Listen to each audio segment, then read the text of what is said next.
नमस्कार, मैं कमलेश भट्ट और आप देख रहे हैं दून प्राइम न्यूज़। आज हम बात करेंगे भू कानून को लेकर। अब आप कहेंगे कि इसमें नया क्या है, सभी लोग कर रहे हैं महीने भर से। तो हम कहेंगे कि ज़रा ठहरिए, क्योंकि हम आपको ये नहीं बताने जा रहे हैं कि भू कानून क्या है और क्यों ज़रूरी है, बल्कि हम आपको बताने जा रहे हैं कि भू कानून न होने से उत्तराखंड को कितना नुकसान हुआ है और 2018 से पहले भू कानून होने के बावजूद भी उत्तराखंड में कैसे हेक्टेयरों के हिसाब से ज़मीन खरीद हो रही थी और जनता को बेवकूफ़ बनाया जा रहा था। और ये सब कुछ हो रहा था हमारे चहेते नेताओं की सह पर। तो चलिए वीडियो को शुरू करते हैं और एक एक करके पूरे मुद्दे को समझते हैं। बस आपसे निवेदन रहेगा कि आप इस वीडियो को पूरा देखिएगा। चलिए पहले थोड़ा सा भू कानून का इतिहास जान लेते हैं। साल 2000 में लंबे संघर्ष के बाद उत्तर प्रदेश से एक छोटा सा पहाड़ी हिस्सा अलग हुआ और इसका नाम रखा गया उत्तरांचल, जिसे बाद में उत्तराखंड के नाम से जाना गया। एक पहाड़ी राज्य, दूसरों से अलग संस्कृति, अलग सभ्यता, अलग भौगोलिक परिस्थितियाँ। इसलिए राज्य के लोगों ने राज्य बनते ही भू कानून की मांग की।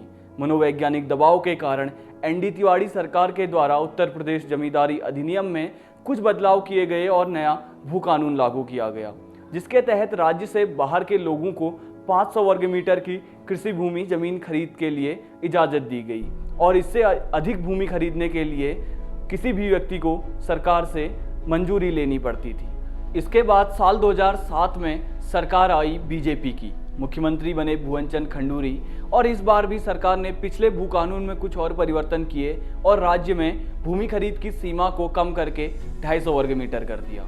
और अंत में आई त्रिवेंद्र सिंह रावत सरकार, जिसने साल 2018 में विकास और निवेश के नाम पर राज्य में भूमि खरीद को खुली छूट दे दी। अब आप सोच रहे होंगे कि पिछली सरकारों के समय तो भू कानून था, तो सब त्रिवेंद्र सिंह रावत सरकार के आने के बाद ही हुआ और उससे पहले सब ठीक रहा होगा। लेकिन क्या सच में ऐसा था? तो जवाब है नहीं।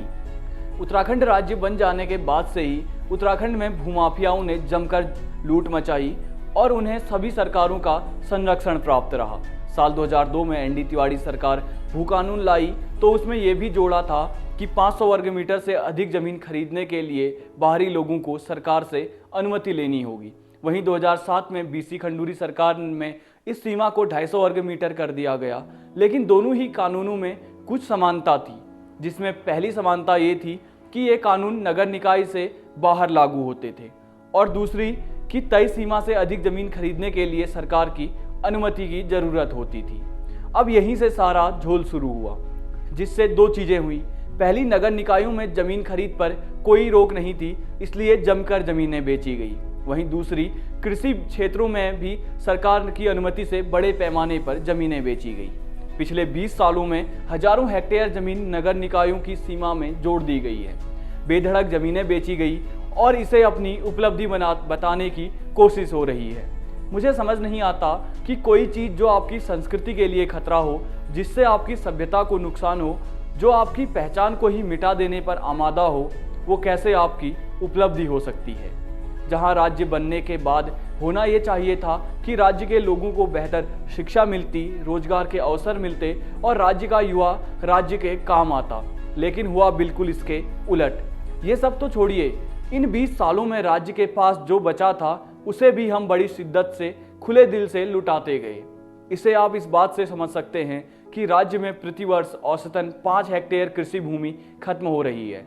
राज्य के पास कुल कृषि भूमि थी 8 लाख हेक्टेयर, जिसमें से करीबन 1 लाख हेक्टेयर भूमि खत्म हो चुकी है। वहीं अगर बात करें कृषि भूमि की, तो हर साल औसतन 3000 हेक्टेयर खेती की भूमि बंजर होती जा रही है और कुछ समय के बाद आप देखेंगे कि इसे भी बेच दिया जाएगा। अभी हम देख रहे हैं कि कई नेता भू कानून के समर्थन की बात कर रहे हैं। पार्टियां कह रही हैं कि अगर उनकी सरकार आई तो वे सख्त भू कानून लाएंगे। आप सभी से निवेदन है, जो भी भू कानून की लड़ाई लड़ रहे हैं, अगर कोई नेता आपके पास आता है और भू कानून को लेकर वायदे करता है तो उससे ये जरूर सवाल करिएगा कि जब आप सत्ता में थे तब आपने क्या किया। अगर सत्ता पक्ष आपसे कहे कि हम इस पर जल्द फैसला लेने जा रहे हैं तो उनसे ये पूछिएगा कि इतना कुछ लूट जाने के बाद भी आप किस चीज़ का इंतजार कर रहे हैं और ऐसी भी क्या आन पड़ी थी कि आपने पूरा कानून ही निष्क्रिय कर दिया।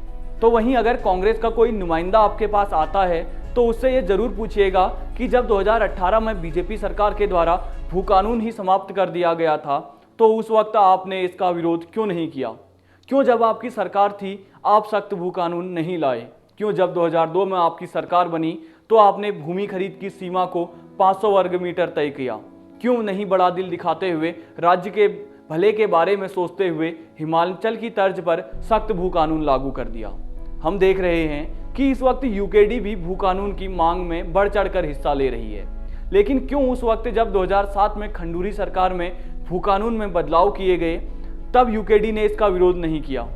तब तो यूकेडी भी बीजेपी के साथ सत्ता में थी। यूकेडी के वरिष्ठ नेता दिवाकर भट्ट राजस्व मंत्री थे। तो अगर आपकी मंशा साफ होती तो आप तभी सख्त भू कानून की मांग कर सकते थे। बीजेपी के पास पूर्ण बहुमत भी नहीं था, आप आसानी से उन पर दबाव बना सकते थे, लेकिन आपने ऐसा नहीं किया। ये सभी सवाल आप एक बार जरूर पूछिएगा अपने हुक्मरानों से, सियासतदानों से, क्योंकि अगर आप सवाल नहीं करते, अगर आप सवाल नहीं पूछते तो वे किसी के प्रति जवाबदेह नहीं होते, और अगर वे जवाबदेह नहीं होते तो वे समझते हैं कि वे ही सर्वशक्तिमान, सर्वोपरि हैं। इसलिए उन्हें याद दिलाना जरूरी होता है कि लोकतंत्र में अगर कोई सही मायने में सर्वशक्तिमान है तो वह है आम जनता, वो है इस देश के नागरिक और आम वोटर।